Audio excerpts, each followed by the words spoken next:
Welcome back to the deep dive. We sift through the notes, the sources, cut through the noise, and basically hand you the best insights we can find.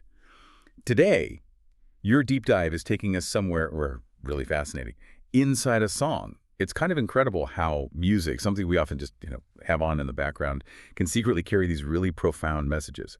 So today we're unraveling a track called If You Want It from the album Fantasy. Now, on the surface, it's this beautifully crafted R&B, slow jam thing, smooth vocals, inviting grooves, you get the picture. But underneath that polish, there's a surprisingly progressive and deeply thoughtful message.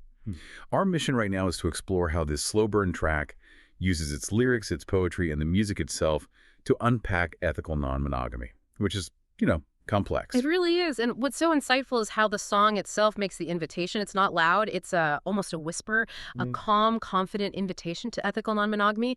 And it fundamentally shifts those traditional romantic stories. Instead of all the usual drama, the song actively trades jealousy for what we call compersion, ownership for genuine choice. And it turns what could feel like a risky fantasy into this soft, carefully negotiated space. It's a total reimagining, really. Absolutely. And as we get into this deep dive, we're going to show you how the song pulls this off. It's not just stating something. It's like a journey. We'll trace it from this moment of really deep personal self-discovery all the way to setting up new relationship boundaries with, well, amazing clarity and, crucially, a lot of heart. Okay, so let's unpack this right from the beginning. Verse 1. The narrator sings, "Mirror shows me someone new, lost myself because of you." My first thought might be, okay, classic breakup song starting. But it takes such a different turn. How does that initial introspection actually pave the way for this bold idea instead of, the usual outcome? Well, that introspection is exactly what grounds it in an emotional reality. Mirror shows me someone new isn't really about loss. It's more like an awakening. It speaks to this moment where the narrator sees a big internal shift, an expansion of herself, actually inspired by her partner. And that opens her up to possibilities she hadn't maybe thought of before. It's growth, not regret. Suggesting that sometimes losing yourself can actually be the first step to finding a bigger, maybe more authentic self. Yeah, that makes sense. And it sets things up perfectly for that really pivotal line, which hits with such impact at the end of the verse. Baby, we can make it 3. It's not just a casual thing, is it? It's presented not like a demand, but this clear invitation. It fundamentally reframes what love can mean. Exactly. That line is incredibly significant. It immediately redraws the traditional lines. It's a statement of personal autonomy, and it reevaluates what love really involves. The narrator isn't claiming ownership. She's extending an offer, signaling that her idea of love isn't about position. It's open-handed, not a closed fist, Establishing right away this is about shared exploration, choice, not force. Okay, and here's where it gets really interesting, I think, moving into the pre-chorus. This part feels almost like a philosophical statement, laying the groundwork. The core idea, no jealousy, just desire. I mean, for many people, that's a pretty radical concept in romance. It is. And this pre-chorus is a crucial philosophical moment. It directly tackles and subverts the standard script of romantic exclusivity. No jealousy, just desire.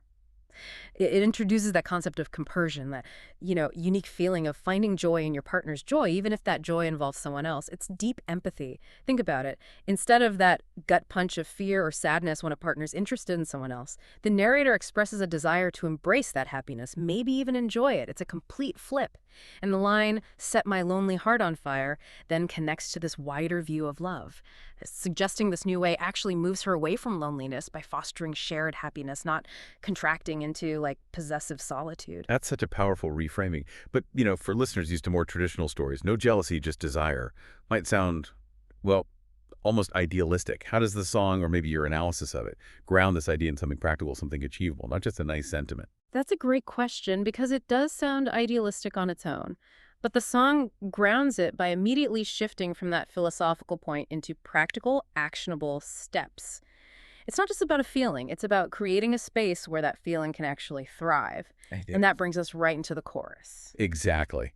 Then the chorus hits, and it almost feels like, I don't know, a new relationship contract is being drawn up. What kind of space is she proposing when she sings, "We can make this space our home"? It's more than just an idea, right? Right. Zooming out a bit, the chorus really is the foundational agreement. It outlines the blueprint for this new dynamic. And that powerful metaphor, "we can make this space our home," isn't just physical, it signifies this consciously built environment based on safety, clear rules, and really essential aftercare. Like designing a custom home, you don't just throw up walls. You decide on the shared spaces, the private rooms, and importantly, you set up like a maintenance schedule. The aftercare is knowing that if emotional pipes leak, you all have a plan, not just a scramble. It's about shared creation, ongoing commitment to the space, and everyone in it. And it's not just about building the space, but how it's built. The emphasis on consent and inclusion feels absolutely core here. Absolutely. The song clearly centers consent lines like, don't hold back, just let me know, and inclusion if you want someone else to show. These are foundational principles. They aren't just suggestions, they're the non-negotiables. It ensures everyone's agency, their comfort, their desires are respected and integrated right from the start. Consent isn't just once. It's an ongoing conversation that builds trust, allows for real vulnerability. And then we get that ultimate idea, what we've kind of called the thesis and brandable hook, three hearts beating to one song. That line is just so evocative with its symbolism, that unity and shared purpose in this non-traditional setup. Three hearts beating to one song, it's brilliant. It captures the essence of the song's vision in such a beautiful, simple image. It symbolizes this profound unity, shared purpose, even within non-monogamy. It suggests harmony, a collective rhythm where each heart contributes to one beautiful melody. It shows a cohesive unit, not a fractured one. The love isn't divided, it's amplified, shared. It becomes an anthem for this new way of relating. Okay, moving into verse 2, we hit a line that sounds almost rebellious. Rules were made for us to break. But how does that balance with agency, especially given the focus on building a structured, safe home in the chorus? It seems maybe contradictory at first. That's a fantastic point, and it's where the song's nuance really comes through. Rules were made for us to break isn't pushing for chaos or ignoring boundaries within the relationship itself. Instead, it's a reevaluation of societal norms, those traditional expectations that can confine love and desire. It's a kind of playful rebellion against outside pressures. But notice how that rebellious spark is immediately balanced by any choice is yours to make. This makes sure everyone involved keeps their autonomy, their choice, reinforcing the idea that the third is not a prop. Right. Each person is active, consenting, with full agency, not an object or an afterthought. It's about breaking old rules to make new, better ones together. That difference between societal rules and their internal agreements is so important. Yeah. And she follows up with, this is not a jealous sport. That line just cuts through any leftover traditional ideas of competition, doesn't it? It absolutely does. This is not a jealous sport. It directly pushes back against possessiveness and competition, lining up perfectly with that earlier theme of compersion. It's about collaboration, shared joy, not fighting for attention or affection. It frames this dynamic not as a contest, but as a partnership that wants to expand happiness. And this confidence gets stronger with open-minded, that's my game, 2 or 3, it's all the same. This really speaks to the narrator's calm confidence, her flexibility. It suggests the number of partners isn't the main thing. It's the quality of the connection, the openness of everyone involved, a fluidity and acceptance that isn't tied to some rigid structure. Now, the bridge, this feels like where the song's emotional intelligence really shines. It moves past the theory into like practical, empathetic action. The imagery is so strong, particularly, I won't cage you like a bird. Such a clear statement. Yeah, and what's fascinating is how the song uses that birdcage motif to tackle the ownership versus freedom theme head on. I won't cage you like a bird. Freedom's more than just a word, isn't just poetry. It's a profound declaration of respect for autonomy, an explicit rejection of possession, and a commitment to ensuring real freedom for her partner and any new person. It's like saying, my love doesn't mean I own you, and it definitely doesn't mean I want to limit your joy, which leads right into those incredibly deep statements. If she makes you feel alive, baby, that's how love survives. And bring her close, I'll take her hand. This sequence powerfully shows compersion in action. Wow. Coupled with consent and a genuine welcome, it's a full embrace of inclusion, showing she's ready to actively help and welcome her partner's joy, even if it comes from someone else. It's not just tolerating, it's nurturing the love that exists, acknowledging that sometimes that means making the container bigger for more life, more happiness. That really is a radical act of emotional generosity. And this welcoming also brings out this brave honesty. No more hiding what we crave that really frames honesty and vulnerability as essential, doesn't it? It feels courageous. Absolutely. No more hiding what we crave suggests authenticity, vulnerability. They aren't just okay. They're seen as brave, necessary acts for a healthy, open relationship. It's about shedding societal shame, embracing true desires, building a relationship on radical honesty.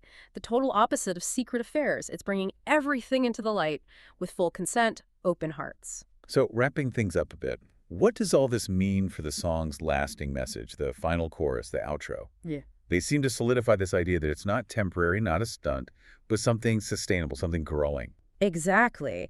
And expanding on that, lines like, "This is how we've always grown," in that final chorus frame, the whole thing not as some weird exception, but as a natural evolution of their relationship. It positions ethical non-monogamy as a truly sustainable dynamic, a path of continuous growth, not just a fleeting experiment. It highlights that this model is rooted in intention, in mutual development.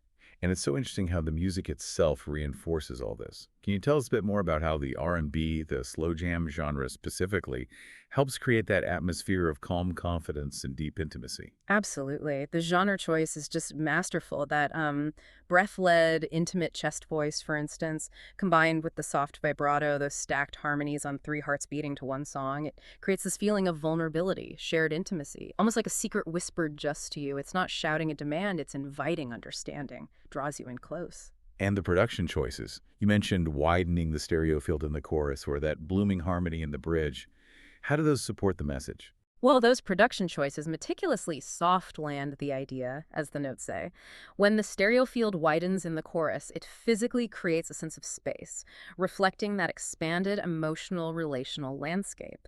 And that blooming, lifted third harmony in the bridge, it adds this beautiful, almost ethereal warmth that makes these complex ideas feel not just accessible, but deeply resonant, natural. It helps solidify that theme for the listener.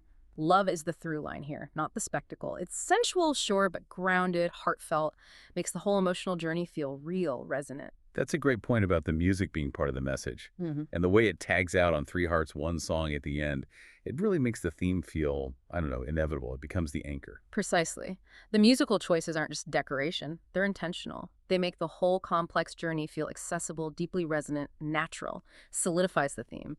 The song makes a powerful case for how love can adapt and grow. So just to recap quickly, we've covered some really profound themes. That constant tension between ownership versus freedom in relationships, the huge emphasis on safety and unity through images like home and one song, and that underlying vulnerability that gives the narrator's calm confidence, its real depth and authenticity. And I think what's truly captivating is why it works so well. It manages to reframe what many might see as a charged fantasy into a mutual design, a shared, intentional creation, the erotic spark. It's definitely there. But the ethic is the undeniable point, and that blend is crucial. It's what makes it feel intimate, mature, not messy or reckless. Right. And that's why the hook ultimately lands as warmth, as invitation, not provocation. The R&B palette, those warm keys, the soft sub-bass, the close vocal, it all creates an atmosphere that invites understanding, empathy, not judgment. It sort of normalizes what might seem unconventional.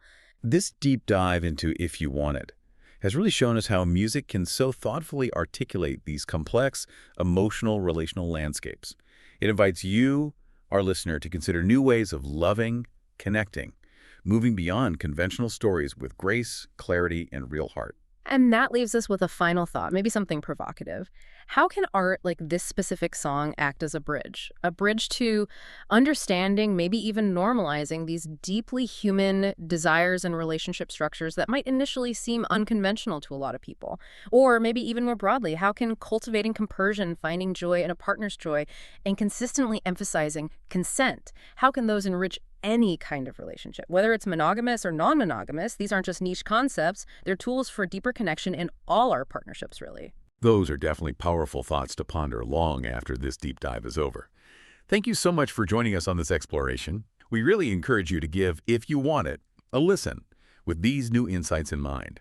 You might just hear it completely differently, and maybe even find yourself opening up to some new ideas about what love can be. Until next time.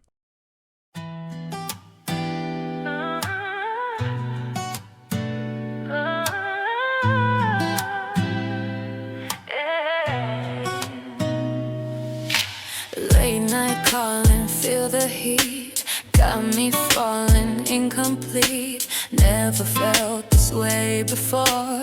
Boy, you got me wanting more. Mirror shows me someone new.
precious, life is short. This is not a jealous sport. Open-minded, that's my game. 2 or 3, it's all the same. No jealousy, just desire. Set my lonely heart on fire. Tell me what you're thinking of. I don't mind to share the love if that's what you're dreaming of. Baby, I'm not here to own. We can make this space our home. Don't hold back, just let me know. If you want someone else to show, share the flame, I'll play along. 3 hearts beat into one song. I won't cage you like a bird. Freedom's more than just a word. If she makes you feel alive, baby, that's how love survives. Bring her close, I'll take her hand. This is how we make our stand. No more hiding what we crave. This is how the bold behave. I don't mind to share the love, living what we're dreaming of. Baby, I'm not here to own. This is how we've always grown. Don't hold back, you let me know. Now we've got someone to show. Share the flame, we sing along. 3 hearts beating to one song. In this space we've learned to grow. Love is all we need to know. Let this feeling overflow. 3 hearts beating. Let it show.